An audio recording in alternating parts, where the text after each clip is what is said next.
This is to plant the seed, right?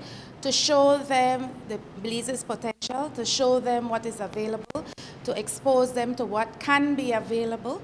So this is really the first step in the journey we hope to make, to connect them with their colleagues in the productive sector here in Belize, their colleagues in the private sector here in Belize. Well, they're looking at some of the subsectors that are investment ready, in terms of export ready, if you will.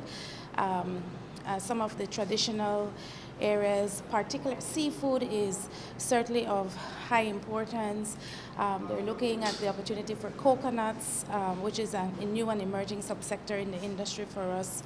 And certainly some of the grains. You know, Belize really has very high quality grains that we produce in the country. And so we will be giving them a very deep look at the existing subsectors in agriculture, but also, more importantly, the emerging ones like cacao, where there is certainly a market in the food industry, both in Taiwan and North America. I want to make the point that the investors who are here come from, they're Taiwanese, but they are resident, some of them in Canada, some of them in the US, and some from Taiwan.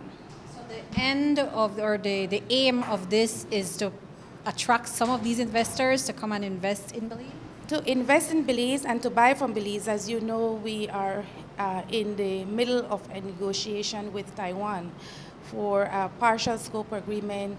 Some refer to it as an economic cooperation agreement, where we can be selling more of our goods and services to markets outside of Belize. How ready are some of these subsectors, Minister, for this kind of potential investment? I think they're very ready. We don't do a lot of value adding as yet, and so we export raw material, and then they do the value adding, and then that is imported back into Belize. And so we're really looking at how we can increase the value of our exports and open new markets, have access to new markets, so these sectors can grow.